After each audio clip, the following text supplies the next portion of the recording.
You're watching Dr. Luther Hampton on The Dr. Luther Show here on ChristianLiving.tv.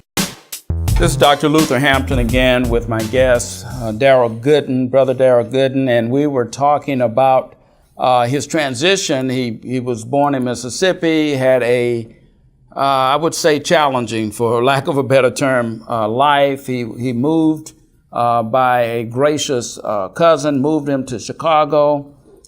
He saw some good things there, but then disappointment again. He had to go back to Mississippi. That's where we are now. So kind of elaborate, now you're back to Mississippi and what's happening? You know, I was finding myself getting right back in the same rut with the same guys that I was getting in trouble with and trying to get back on track, to get back on the football, and to see where that's going to take me. So I began to get back on the team and see the school started, coaches them all welcomed me back.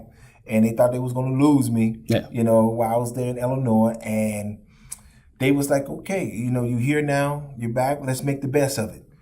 So I started doing well in football, but my grades wasn't there. I had like a 1.98 GPA, and they came out with this rule called no pass, no play. So if you don't make the grades, you don't play. So now I'm panicking. What I started doing, like what everybody else was doing, I started copying. Wow. Off the girls next to me, the guys next to me. I had this one young lady by the name of Maybelline Taylor, and she was the smartest something in our class. So I used to literally just copy off her, and that's how I really made it. Wow! Just to get my grades up. Where were the teachers at when you were doing all? I mean, they were. They was at the desk with their head down and. We was doing anything, everything, passing the tests around, writing on little pretty notes. And they sat at the desk. At the desk, didn't know what was going on. But then again, I think some of them knew what was going on. And they knew our level of education and the way we spoke, the way we act, the way we carried ourselves. Right. They knew our level, expectation. So as the years progressed, I got into basketball. Okay. More, because that's where I was in Illinois playing basketball. And I started excelling in basketball. Come my senior year, we only had maybe about 3-4 seniors on the team. We had like 8th graders and 9th graders, because in Mississippi, we don't have that many kids. So the young men that's on the 8th grade and 9th grade, they play with the high school boys, play varsity. Wow, I didn't know that. Yeah, like here you got seniors, varsity, junior varsities, and they got their own squad. We barely had enough kids in the school to even have a team. So we end up as the basketball team. Our record was probably 14-18. We made it to the state. First time in the history of that town in basketball.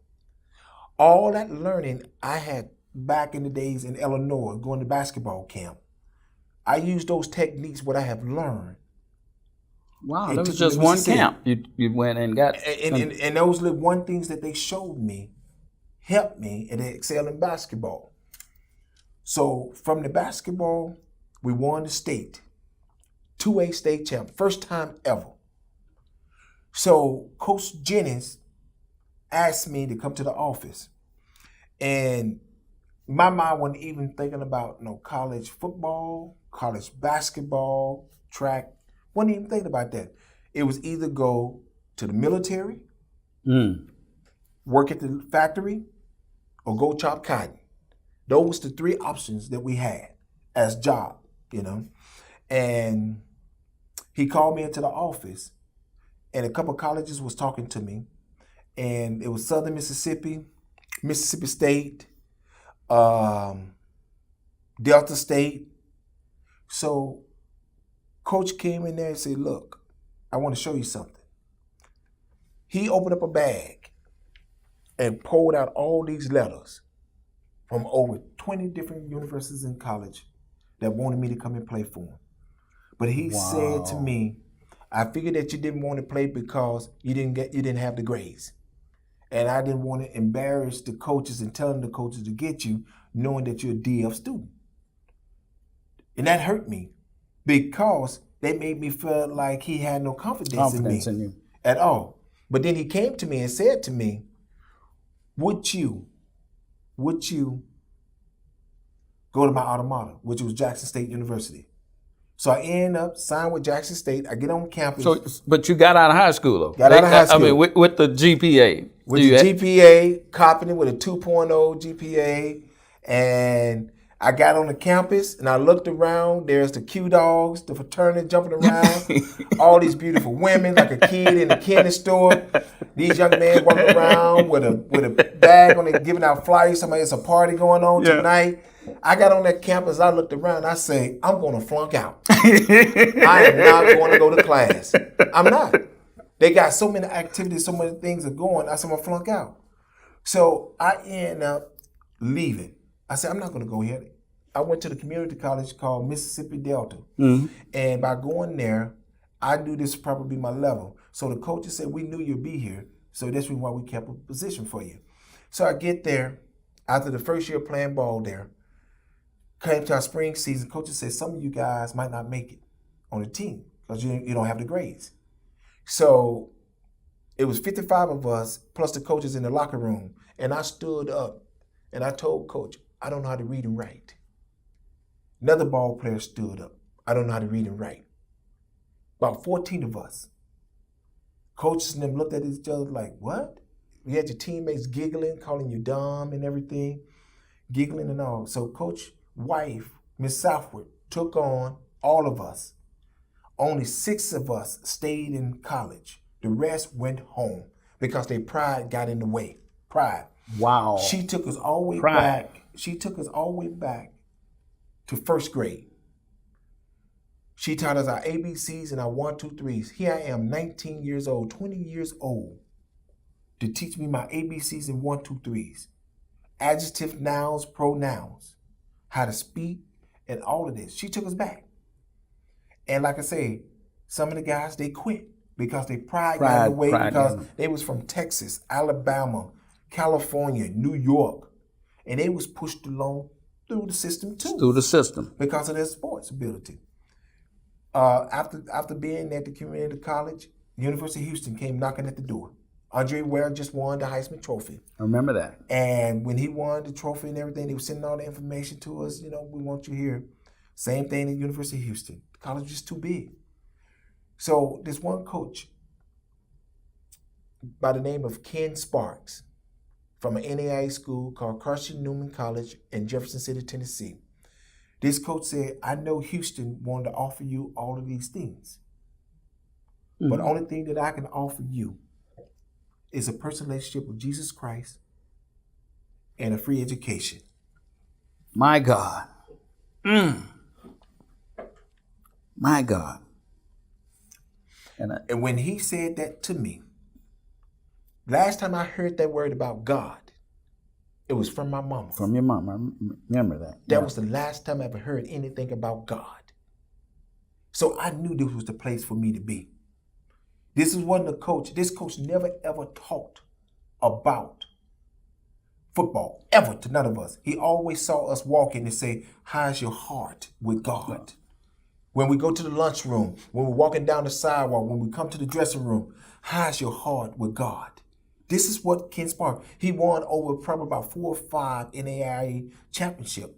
This man was a true soldier of God.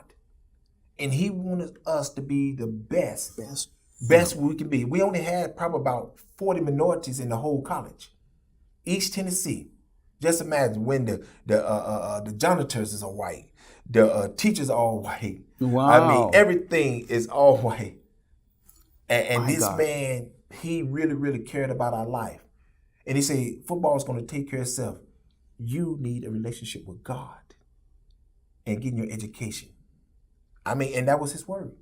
So I took on that, and I met some young ladies walking across campus, and I asked them to assist me on reading and writing. And then they told me, meet me at the library at 6 o'clock.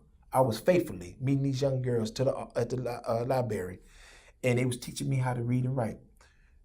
Also, my brother told me, you need some guidance in your life, which one of them retired.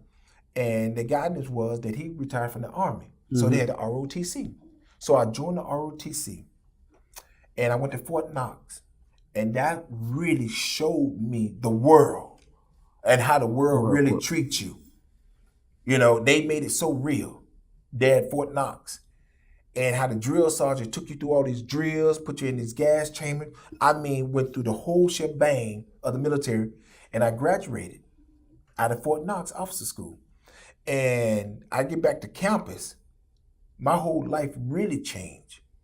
I was more respectable of respecting myself, My God. respecting my teammates. I mean, my whole life was changed. I graduated from college, Amen. got my degree, Wow. and I got drafted to play pro football. And I got drafted and went on to the Canadian League and went up to the team with the Winnipeg Blue Bomber. And I came back, finished up some more classes, and went back to go play ball again. Wow. So I got opportunity to travel around the world to see things I never thought I would ever see, meet people I ever thought I'd never ever meet. Far cry from Mississippi. Huh? It really took me on a journey. And from that, I end up here in Arizona, playing for the Arizona Rattlers. All right. And after my season with the Rattlers, I began to go and do a lot of speaking engagement. Mm-hmm. Going out speaking, talking about my life and how I got started, you know, and all. And that's what most ball players do. You know what I'm saying? You know, go out and do speaking or become coaches, working with kids at Boys and Girls Clubs or something. But my thing was I was out doing speaking. So this young lady by the name of Lorraine Newman came to me and she said, we need young black men like you to become teachers. I say, who am I going to teach? I was a DF student, barely graduated out of college. Who's going to? She said, you have something special about you. Yes. And she said, we need you in our school system. You have your degree. I said, yes, ma'am. So I'll go to the education department here in Arizona with my transcript and got my substitute certification. Certification, yeah. And I went down to Roosevelt School District, which I never been Wow. to South Phoenix. I've been here for 8 months and never been to South Phoenix. I saw kids look like me. I seen kids that act like me and everything. Even the parents, being single parents, dropping the kids off looking like my mama, coming with that, Susie hat on the head, twisted with some flip-flops on, sweatpants. I mean, dropping the kids off and heading out. So I began to become a substitute teacher. As being that teacher in the classroom, I had this one kid kept interrupting my class all the time. It was about 40 kids in my class. And I would go from one class to another class and substitute. Yeah. But this young man kept messing my class up. And I called the young man up to my desk. I said, look, I need to talk to you. He's about 6'2", about 280 pounds. And he looked at me and he said to me, what you want, nigga? And I said, huh? He said, you heard me, nigga. I said, what? Wow. I said, and I looked up at the sky. I said, God, karma is something else, huh? Everything I ever done to a teacher, ripping them up. And it came right back to me in my life. And then the young girl snapped their fingers all in my face when I'm talking to them. I said, this is truly real. And what I was doing to the teachers happened right back to me. But what really got me is when I went to the lunchroom to eat lunch with the teachers. Teachers bringing in the electric bill, water bills. They was wearing the same clothes every day, some of them. Oh my God. And we was just it tore me apart. You know, it's almost I was ignoring what they was talking about because I'm doing my own thing. So more and more they talk about their bills, more and more, but I saw the passion that these teachers had in the classroom, you know, with the students. I never ever heard none of them talk about their bills. I never heard them talk about anything. Here we see that now that you're a substitute teacher, you have a degree. I guess they didn't even think you could actually get a degree, but you got a degree now. And now you find yourself substituting in the Roosevelt School District, which I did some of that myself. Mm-hmm. So I know where you're coming from. So you said that you saw, and this is what really is it grabbed hold of me. you said you were in the lunchroom eating lunch with the teachers, and go over that again. Yeah, and, I was in there in the lunchroom eating with the teachers, and they was bringing their bills, looking at their bills, and the teacher was like, I don't know, I'm gonna be able to pay my lecture bill, my water bill. So one day I just reached in my pocket, I had a $100 bill, and I went to the teacher, and I put the $100 in her hand. I said, go pay your water bill. And she said, no, what's this? I said, pay your water bill. Take care of that. 2 weeks later, another teacher was struggling with her electric bill. I did the same thing. I was never telling other teachers what I was doing for them. We had some of the teachers was lunch, eating Roman noodles every day. Wow. Here I am going to Subway, getting sandwiches and eating in front of, I felt bad because, I was eating good food, Yeah, and you didn't know. Yeah. And didn't know their situation.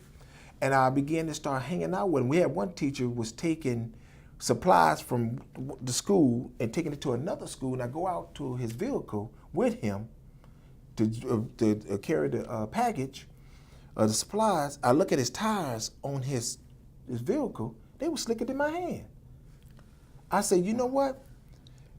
He said, when I get my check, I'm going to go buy 2 tires, this check, then the next 2 checks, next check, I'm going to buy 2 more for the back. I said, you know what? No, I got you. I bought all new tires for his vehicle. Wow. I say, because I see what you're doing, with these kids. And he was like, I'll pay you back. I said, you don't owe me anything. Just keep that passion and that power that you have in that classroom with those kids. Just keep going. So I leave Roosevelt School District and I go to Creighton School District. In that Creighton School District, most of the teachers over there is most Hispanic or Caucasian, and the kids are more Hispanic. So the same thing was going on in Creighton District. Was the same thing in Roosevelt District is going on with the teachers in Creighton. Struggling teachers. They was all struggling. After I saw all of that, I was like, you know what? I became certified. And when I mean certified, I had my own classroom teaching. So you're full-time? Full-time. Full-time now. You're not a substitute? I'm no substitute. Okay. So I'm full-time teaching K through 8th grade, being a PE teacher there at Lumber London School. And now I'm in the state retirement. Now I'm everything that lesson plan, everything that a teacher do, I'm in that now. You're in that. I'm doing everything. Woo! The workload on the teacher is just embarrassing. I mean, it's tough. So you're saying with this heavy workload, plus they still have to deal with kids that are not at optimum behavior. Also the parents. And then they're dealing with parents. And then they're not making money, and they're, wow. My check was like about $900 every 2 weeks. So that's $1,800 a month. Mm-hmm. On top of that, they was taking out like $300 every 2 weeks, close up to $600 for health insurance. Wow. How can you live off $1,800? And now I know why the teacher was talking about they were struggling with their electric bill, their water bill. And, and I was looking, but a lot of them didn't know that I had another business on the side. Because I was an entrepreneur. Yeah. So one teacher came to me and said to me, Mr. Gooden, can I talk to you? I said, yes, ma'am. She said that I heard that you assisted some teachers. And she said, and she had a doctor's degree. And she said, I just want to know, you're not selling no drugs or nothing, are you, Mr. Gooden? I said, no. I said, no, I don't sell drugs, but I never told them that I had another job working somewhere else. They said, because you make what we make. And how you afford to give these teachers, help these teachers out? And I said, I said, well, I have another job and this is what I do. She's like, oh, whew. I'm thinking that we had a drug dealer here. And started laughing. I said, no.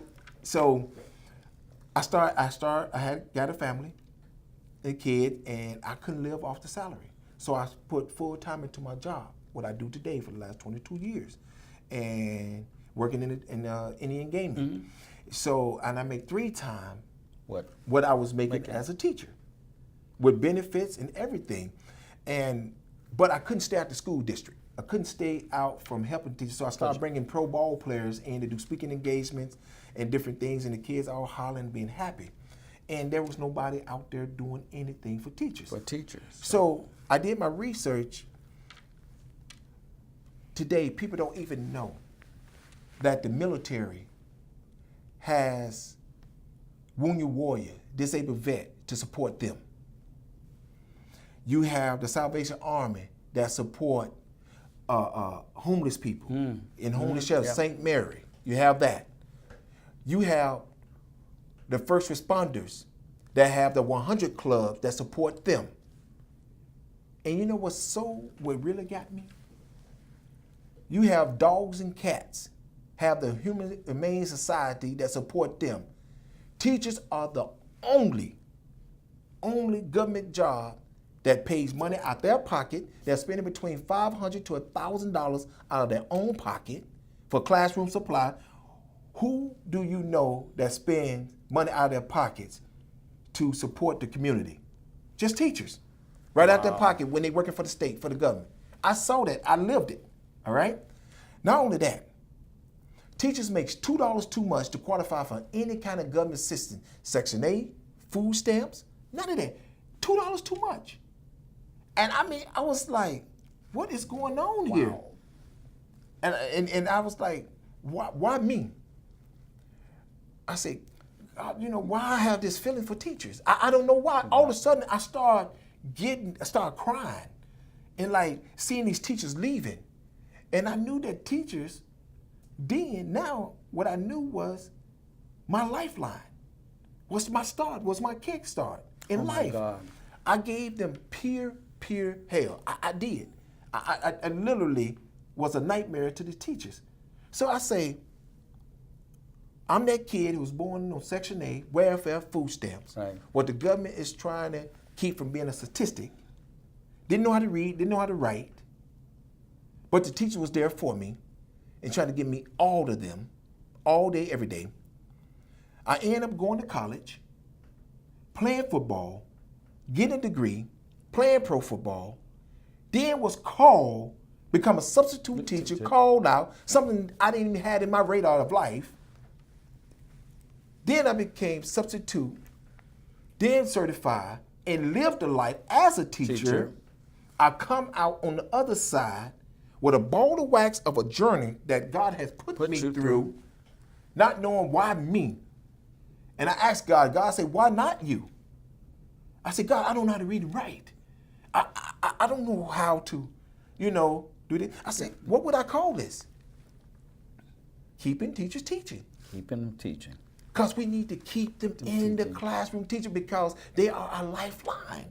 They are everything to us to give us all kickstart. 99.9% of a human has to at least go through a teacher to get educated. So you created this nonprofit organization. Nonprofit What's it called again? Keeping Teachers Teaching. Keeping Teachers Teaching. We are a 501(c) nonprofit. What I was doing, assisting teachers, paying electric bill, water bill, now I really do it now. You really do it. And formed it as a nonprofit. I'm the only nonprofit in the world that is an advocate for teachers that support teachers that are in need.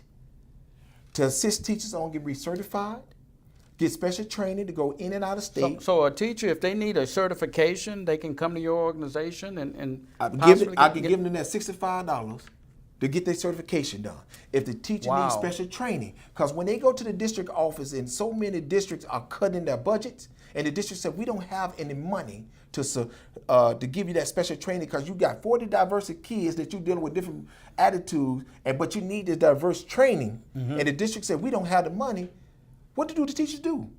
Had to go in their own pocket and do fundraisers and everything to try to raise the money to go to this training. Wow. But now they would be able to come to me because I created a foundation that support teachers and a campaign called Just10AZ.org. Yeah, I heard about that. Just 10. Tell us about that. So Just 10 is that we have 6.9 million residents that lives in the state of Arizona. 6.9 million residents. I'm challenging 1 million to donate $10 one time a year to raise $10 million. Just one time, $10. That's a pizza. And I ask, teachers teach 10 months out of the year. That's $1 a month. And I ask, is a teacher worth at least $10 one time? That's it, one time. $10 to raise $10 million. I take that money, I put it in a grant pool. So when that teacher do call me that needs assistance on the electric bill, water bill, they get recertified, special training, networking. So I put on bowling tournaments with the teachers, school district versus school district, because right now there's a dividing between charter schools and public schools. There's a dividing right now. Yeah. So they're both fighting for those dollars, to get students in. But God didn't put me in a position to deal with the politics of things. What he did is talk to the moms and the dads, the grandmothers, the grandpops, the aunties, to ask them to support the teachers, because they allow us to work 40 hours a week to put food on our own table, all right, to pay our own bills. But when that teacher struggles, who is there to support that teacher, he or her? There's no one out there. Wow. So I put the organizations to ask the moms, the dads, the grandmas, would you donate $10 one time a year?